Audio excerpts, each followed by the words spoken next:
There have been some rumors flying around the NBA rumor mill here lately about the Atlanta Hawks making a deal for Toronto Raptors superstar forward Pascal Siakam. So today we're going to talk about why I think the Raptors should stick with their current core of Pascal Siakam, OG Anunoby, and the rest of the guys we're about to talk about that they've brought in with their offseason. First off, love Grady Dick out of Kansas. Excellent pick at number 13. Had him at number 6 on my big board. They re-signed Jakob Poeltl long term. Gary Trent Jr. is here for another year. He opted into his player option.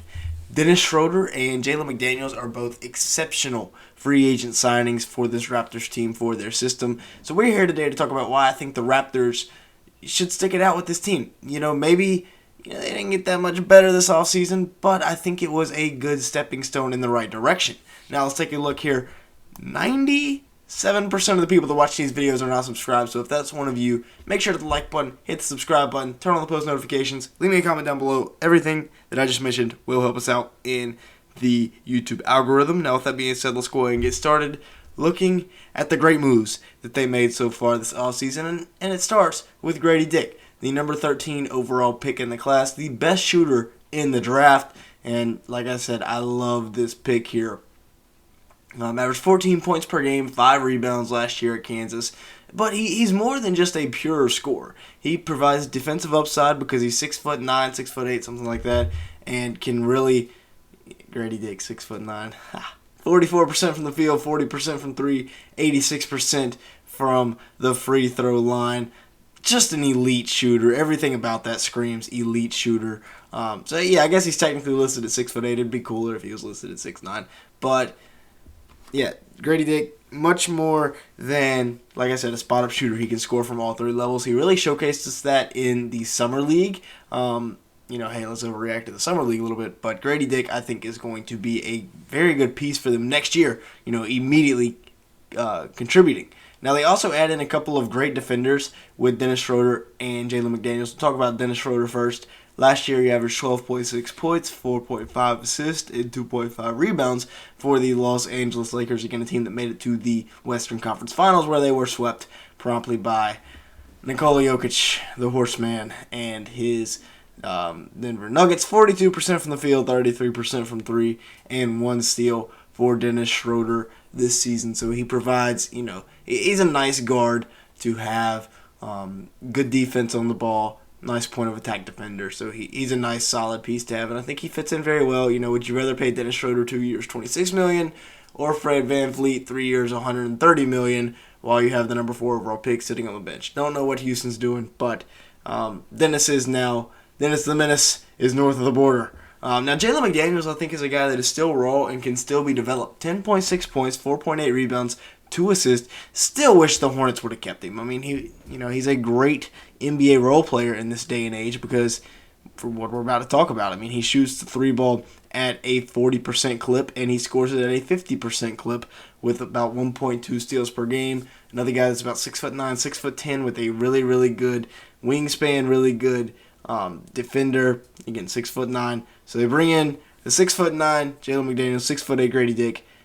You love the length and the athleticism that they bring in there with those 2 picks, or with the Grady Dick pick, and then I said it again. Dang it!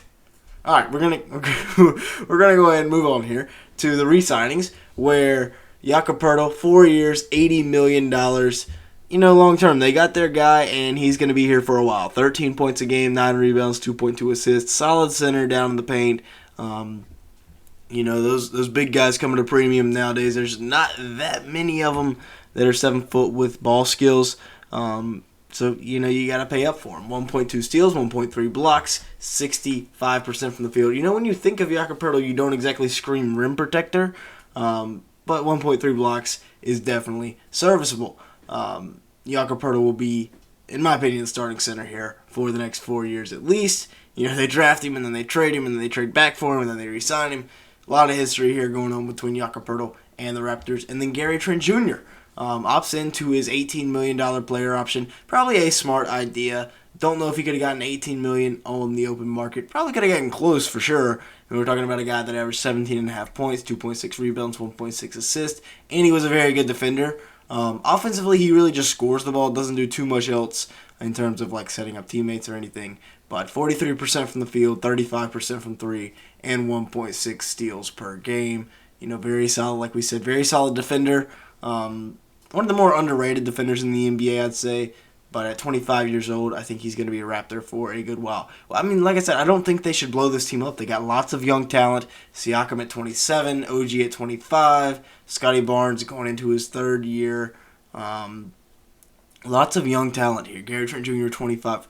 Lots of young talent in Toronto. Jakob Poeltl still youngish. Schroeder's not old, neither is Jalen McDaniels. Now, the star duo. Some people got mad that I didn't put Scotty Barnes in this, but these are the two guys that are kind of in the rumor mill right now. OG Anunoby, 17 points per game and about 5 rebounds. He's one of my guys. I mean, we talk about OG every single year on this channel. He just continues to get better and better. 48% from the field, 39% from three. One of, a premium type build in the NBA that 6'8", can score it, can shoot it, can play defense. 2 steals a game, 2 assists.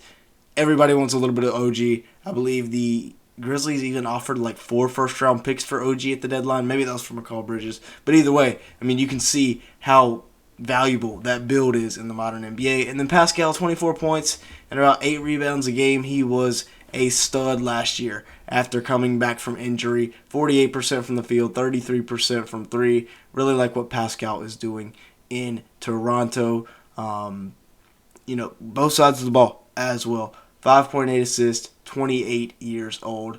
Very, very solid guy there for the Raptors. I don't think they should trade him. I think he is their franchise. If you lose both VanVleet and Siakam in the same offseason, not only are you rebuilding, also you probably lose a lot of fans up in Canada. This is, in my opinion, what the starting point guard or starting rotation should look like. With Scotty at the 1, I know some people don't think he can run the 1. He ran the 1 in college. I think, he can be serviceable enough to play the point guard spot. Pascal, also a solid enough passer to be, a point forward. We see him bring the ball up all the time. Maybe it's just point guard by committee. Maybe Gary Trent Jr. and OG even start bringing the ball up. Heck, we might even see Jakob Poeltl bringing the ball up the court.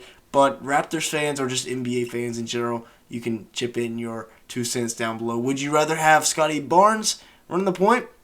Or would you rather have Dennis Schroeder at the point and put one of these 5 guys coming off the bench? Speaking of the bench, it's very solid.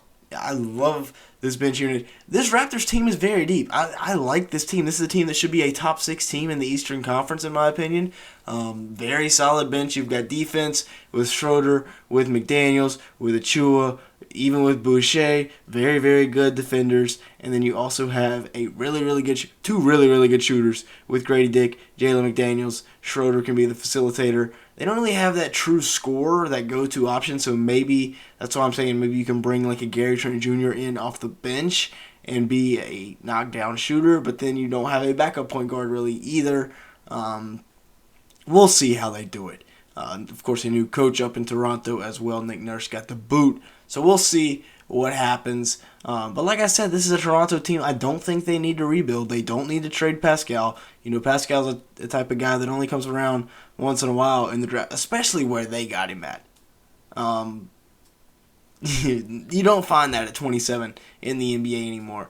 But I feel like this Raptors team, they need to stick with what they got. They still got a few years left. They still got a very, very long window to rebuild. Maybe even if they get another lottery pick next year. Or maybe they can make some noise in free agency after saving $130 million by not going out and keeping VanVleet. With that being said, that's going to be it for today's video. Let me know your thoughts down in the comments below. Make sure to the like button and hit the subscribe button if you made it this far in the video, because obviously you liked something. And with all that being said, thanks so much for watching today's video.